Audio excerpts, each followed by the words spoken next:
எங்களுக்கு பரலோகில் யாருண்டு ஜீவநாதா. நீரே அன்றி ஈகத்தில் வேறொரு தேற்றமில்லை பாரானே. நீரே அன்றி ஈகத்தில் வேறொரு தேற்றமில்லை பாரானே. தோத்திரம் இயேசுநாதா, உமக்கென்றும் தோத்திரம் இயேசுநாதா. தோத்திரம் இயேசுநாதா, உமக்கென்றும் தோத்திரம் இயேசுநாதா. தோத்திரம் செய்தீரோ நின்றாடியாதே நாமக்கே ஆதரவே. தோத்திரம் செய்தீரோ நின்றாடியாதே நாமக்கே ஆதரவே. தோத்திரம் செய்தீரோ நின்றாடியாதே நாமக்கே ஆதரவே. அல்லேலூயா. ஆதியாகமம் 16ஆம் அதிகாரம் 13வது வசனத்தை வாசிக்கலாம். ஆதியாகமம் 16:13. அப்பொழுது அவள், என்னை காண்பவரை நானும் இவ்விடத்தில் கண்டேன் அல்லவா என்று சொல்லி தன்னோடே பேசின கர்த்தருக்கு நீர் என்னை காண்கிற தேவன் என்று பெயரிட்டாள்.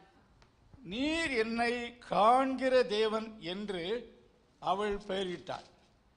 இந்த பின்னணியத்தை கர்த்தருடைய பிள்ளைகள் எல்லோரும் அறிந்திருக்கிறீர்கள். ஆகார் ஆபிரகாமின் வீட்டிலே வேலைக்காரியாக வந்தவள். அவளுக்கு ஸ்தோத்திரம், சாராளுக்கு குழந்தை தாமதித்த போது கர்த்தர் ஆகார் கர்ப்பவதியாகிறாள். அது அந்த காலங்களில் இருந்த ஒரு பழக்கம். ஆகினாலே ஆபிரகாமுக்கு அவள் குழந்தை பெறும்படி ஒரு குழந்தை பாக்கியம் கிடைக்கிறது. குழந்தை பாக்கியம் கிடைத்த உடனே சாராளை அவள் என்ன செய்கிறாள்? அற்பமாய் எண்ணுகிறாள். இப்பொழுது சாராளுக்கு அது மனக்கசப்பை உண்டாக்குறது. ஆபிரகாமிடத்திலே போய் முறையிடுகிறாள். ஆபிரகாம் அந்த இடத்துல என்ன சொல்றான்னு சொன்னாச்சுன்னா, அங்கே சின்ன சின்ன சலசலப்பு, சில மன கஷ்டம் வருது. ஆபிரகாம் சொல்லுகிறாள், அவள் உன் வேலைக்காரி தானே, நீ அவளை உன் இஷ்டப்படி செய், நீ அவளை அந்த இடத்துல பார்ப்பீர்கள் சொன்னால். இந்த வார்த்தை கேட்ட உடனே சாராள் ஆகாரை சற்று கடினமாக நடத்தினாள். கடினமான்னு சொன்னால் கொஞ்சம் அவளை கடிந்து கொண்டாள் அல்லது கடினமாக நடத்தினாள். இந்த கடினமான அந்த காரியத்தை நடத்தினதை அவள் கண்டபோது அது அவளுக்கு மன கஷ்டப்பை ஏற்படுத்தினபடினாலே அவள் வீட்டை விட்டு என்ன செய்தாளாம்? என்ன செய்தால்? ஓடி போனாள் என்று சொல்லப்பட்டிருக்கு. பகலில் தான் ஓடி இருக்கணும். இனி இந்த இடத்துல நாம் இருந்தாச்சுன்னா நமக்கு கஷ்டம் சொல்லி சாராளின் அந்த கஷ்டம் என்று உணர்ந்து வீட்டை விட்டு என்ன செய்யலாம்? ஓடினாள். ஓடினது ஆபிரகாமுக்கு தெரியாது, சாராளுக்கும் தெரியாது. எப்படி அவர்கள் வெளியே போன போதும் இவ ஓடினாள். எங்கே ஓடினான்னு சொன்னாச்சுன்னா தன்னுடைய தகப்பன் வீடு அல்லது எகிப்துக்கு நேராக ஓடினாள். ஓடின போது கர்த்தருடைய தூதன் அவரை சந்தித்தார். என்றால் ஒரு மனுஷன் சந்தித்தது போல கர்த்தர் அவரை சந்தித்தார் என்று சொல்லப்பட்டிருக்கு. 7ஆம் வசனத்திலே கர்த்தருடைய தூதனானவர் அவனை வனாந்தரத்திலே அங்கே சந்தித்து, சாராயின் அடிமை பெண்ணாகிய ஆகாரே, எங்கே இருந்து வருகிறாய், எங்கே போகிறாய் என்று கேட்டார். எங்க இருந்து வர்றாய், எங்கே போகிறாய்? அல்லேலூயா. இந்த சம்பவம் ஒரு மனிதனை சந்தித்தது போல நாம் வேதத்தில் பழைய ஏற்பாட்டில் ஆண்டவர் மனிதர்களை சந்திக்க ஒரு மனித அமைப்பிலே பல இடங்களில் வந்திருக்கிறார். இந்த நிகழ்வு எப்படி நடந்தது என்று தெரியாது. ஆனாலும் தன்னை சந்தித்த ஆண்டவருக்கு நீர் என்னை காண்கிற தேவன் என்று என்ன செய்தாள்? பெயரிட்டாள் என்று சொல்லப்பட்டிருக்கிறது. 13ஆம் வசனத்திலே என்னை காண்பவரை நானும் இவ்விடத்தில் கண்டேன் அல்லவா என்று சொல்லி அந்த இடத்திற்கு லகாய்ரோய் என்று பெயரிடப்பட்டது. காண்கிற தேவன் என்று பெயரிட்டார். என்னை யாருமே காணல,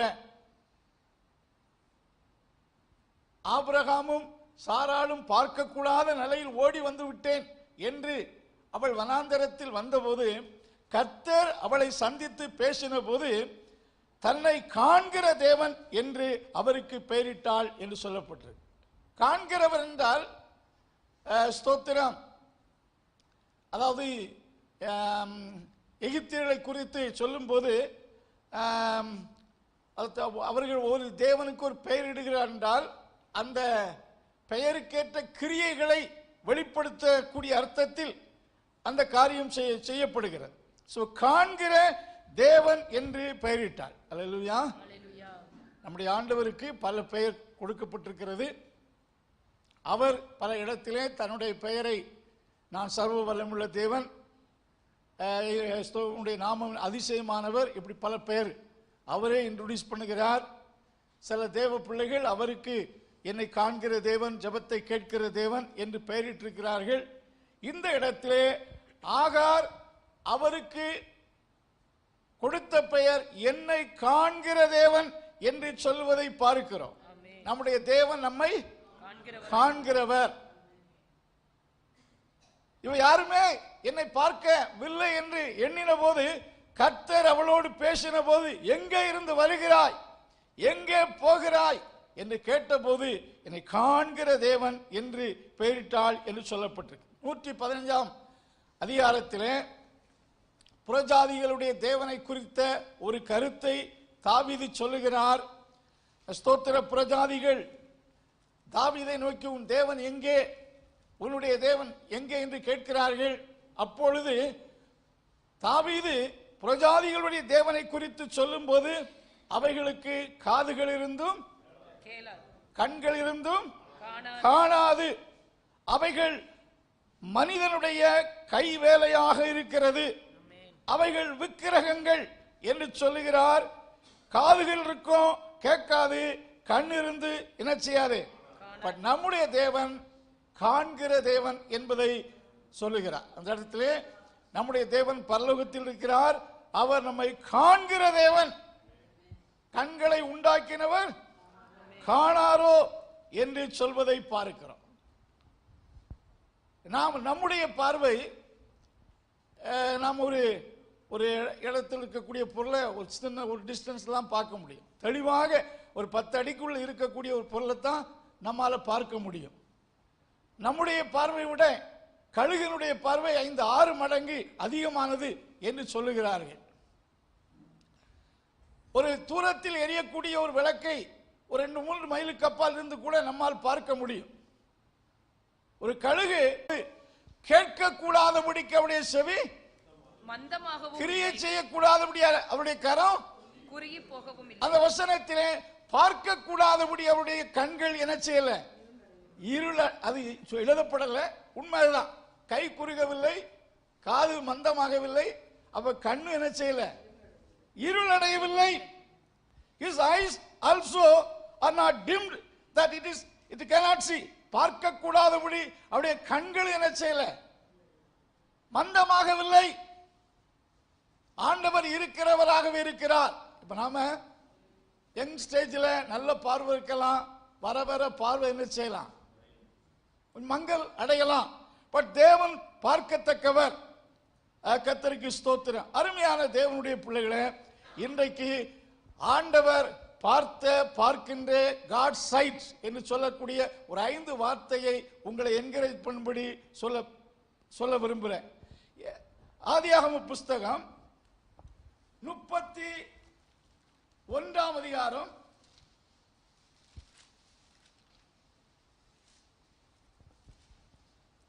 12வது வசனத்தை ஒருவர் வாசிக்கலாம். அப்பொழுது அவர், உன் கண்களை ஏறெடுத்து பார், ஆடுகளோட பொழியும் கடாக்கள் எல்லாம் கலப்பு நிறமும் புள்ளியும் வரியும் உள்ளவைகளாய் இருக்கிறது. லாபான் உனக்கு செய்கிற யாவையும் கண்டேன். ஆண்டவர் ஒரு நாள் யாக்கோபோடு கூறுகிறார், லாபான் உனக்கு செய்கிற எல்லாவற்றையும் என்ன செய்கிறேன், The Lord said to Jacob that I have seen all that Laban is doing to you, against you. உனக்கு எதிராக லாபான் செய்து கொண்டிருக்கின்ற எல்லா காரியத்தையும் நான் என்ன செய்கிறேன், காண்கிறேன். கண்ட ஆண்டவர் லாபானுக்கு ஏதாவது பனிஷ்மெண்ட் கொடுத்தாரா? லாபானை ஆண்டவர் அழித்தாரா, தண்டித்தாரா என்று வேதத்தில் எழுதப்படவில்லை. அது ஒருவேளை நடந்திருக்கலாம். ஆனாலும் இங்கே லாபான் இப்படி செய்கிறானே என்று மனம் வருந்திக் கொண்டிருந்த யாக்கோபை பார்த்து ஆண்டவர் சொல்றாரு, அவன் உனக்கு செய்கிற எல்லாவற்றையும் நான் என்ன செய்றேன், காண்கிறேன். எல்லாவற்றையும், சிலவற்றை அல்ல. இந்த லாபானை குறித்து பார்க்கும் போது, லாபான் வீட்டிலே யாக்கோபு சொல்லு போகிறான். அவனுடைய உறவினனாய் இருந்தாலும் 14 வருஷம் சம்பளமே இல்லாம 2 மனைவிகளுக்காக என்ன செய்யறான், வேலை செய்யறான். ராகேலை தருவேன் என்று சொல்லி லேயாலை கொடுத்து விட்டான். அது ஒரு வஞ்சனை. 6 வருஷத்துல 10 முறை சம்பளத்தை என்ன செய்தானா, மாற்றினான். யாக்கோபு சொல்லுகிறான், உன்னுடைய தகப்பன் என்னை வஞ்சித்தான் என்று சொல்லுகிறான். 10 முறை சம்பளத்தை மாற்றினான். இன்னும் நீங்க வேதத்தில் வாசித்து பார்க்கையில் அவனுக்கு பலவித இன்னல்களையும் இடுக்கண்களையும் அவன் கொடுத்தான். ஆனாலும் அவன் எத்தனையோ இன்னல்களை கொடுத்தாலும் ஆண்டவர் லாபான் யாக்கோபுக்கு தீங்கு செய்ய ஒருபோது என்ன செய்யல சொல்லுங்க, அனுமதிக்கவில்லை. இன்னும் நீங்க வேதத்தில் பார்க்கும்போது God never allowed him to hurt Jacob. அந்த லாபாங்குவது அவருடைய செயல். அதை அவருக்கு சித்தமான வேளையில் செய்வார். ஆனால் நம்மை நஷ்டப்படாதபடி ஆண்டவர் நமக்கு விரோதமாய் செய்யக்கூடிய எல்லா சதிகளில் இருந்து கர்த்தர் நம்மை காப்பாற்றுவார். இதுக்கு அடுத்த ஒரு எக்ஸாம்பிள் எடுத்துக்கொண்டால் தாவீதை அழிக்கவும் அவனுக்கு பல தீங்குகளை கொடுக்கவும் அவனுடைய மாமனாகிய சவுல் தொடர்ந்து என்ன செய்தான் சொல்லுங்க, செய்தான். தன்னுடைய மருமகனாகிய தாவீதுக்கு தீங்குகளை தொடர்ந்து செய்தான். ஆனாலும் ஆண்டவர் தாவீதை என்றைக்காவது சவுல் கையில ஒப்பு கொடுத்தாரா? வேதம் சொல்லுகிறது, சவுல் அனுதினமும் தாவீதை அழிக்கும்படி தேடினாலும் கர்த்தர் தாவீதை சவுலின் கையில் ஒருபோது என்ன செய்யல, ஒப்பு கொடுக்கவில்லை. சவுல் செய்த எல்லாம் ஆண்டவருக்கு தெரியும். தாவீதுக்கு எதிராக என்னென்னலாம் செய்தானோ, என்ன ட்ரிக்கை ஃபாலோ பண்ணானோ எல்லாம் ஆண்டவருக்கு தெரியும். ஆனாலும் கர்த்தர் அதை ஒருபோது என்ன செய்யல, அனுமதிக்கல, தீங்கு செய்ய அனுமதிக்கல. பைபிள்ல ஒரு வசனம் உண்டு, 105ஆம் சங்கீதம் 14ஆம் வசனம் வாசிங்க. 105:14.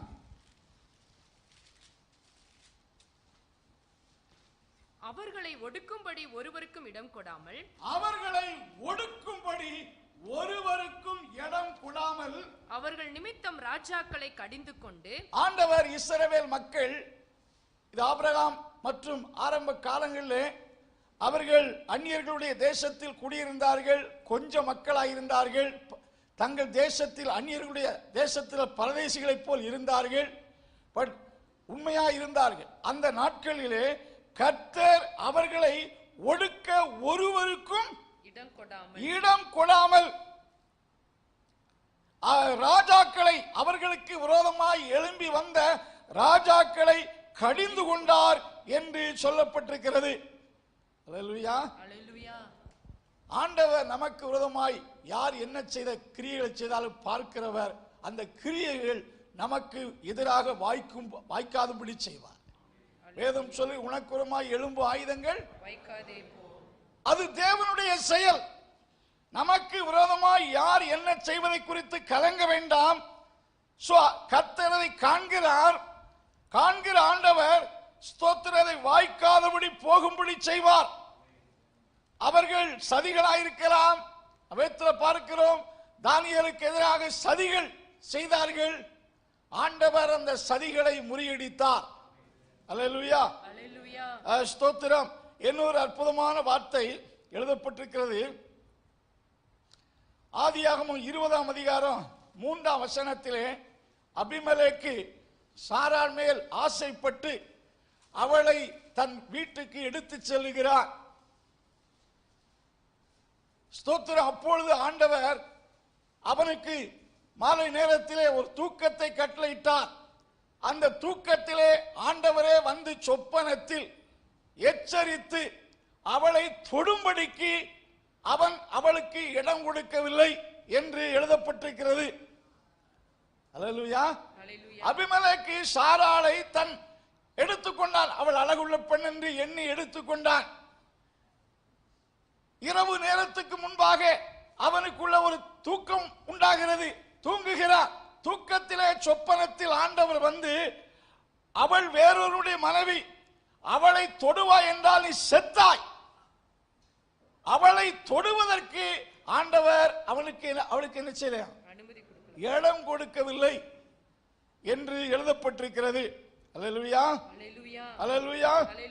அருமையான தேவனுடைய பிள்ளைகளே, ஆண்டவர் நம்மை காண்கிறவர். நமக்கு விரோதமாய் யார் என்ன காரியங்களை செய்தாலும் ஆண்டவர் அறிந்து ஸ்தோத்திரம் செயல்படுகிறவராய் இருக்கிறார். இஸ்ரவேல் மக்களுக்கு ஒரு எக்ஸாம்பிள் எடுத்து சொல்லிவிட்டு அடுத்த கருத்துக்குள் நான் வர விரும்புகிறேன். யாத்திராகமம் 3ஆம் அதிகாரம் 8ஆம் வசனம் ஆச்சுங்க. அவர்களை எகிப்தியரின் கைக்கு விடுதலையாக்கவும் அவர்களை அந்த தேசத்திலிருந்து நீக்கி கானானியரும் ஏத்தியரும் எமோரியரும் பெரிசியரும் ஏவியரும் எபூசியரும் இருக்கிற இடமாகிய பாலும் தேனும் ஓடுகிற நலமும் விசாலமுமான தேசத்தில் கொண்டு போய் சேர்க்கவும் இறங்கினேன். இஸ்ரவேல் மக்கள் எகிப்திலே பாடுபட்டதை அறிந்து கஷ்டங்கள் பட்டதை அறிந்த ஆண்டவர் அவர்களை விடுவிக்க இறங்கினதை பார்க்கிறோம். சர்வ வல்லமையுள்ள நல்ல தகப்பனே, இந்த வார்த்தைகள் உடைய பிள்ளைகளுக்கு ஆசீர்வாதமாய் இருக்க அனுக்கிரகம் செய்யும். இந்த வாரத்தின் நாட்களை ஆசீர்வதித்து தாரும். இந்த வார்த்தை கேட்ட ஒவ்வொருவர் மேலும் ஆண்டுடைய கிருபை இரக்கம் உண்டாவதாக. பெரிய காரியங்களை செய்தார். இயேசுவின் நாமத்தில் ஜெபங்கள் நல்ல பிதாவே.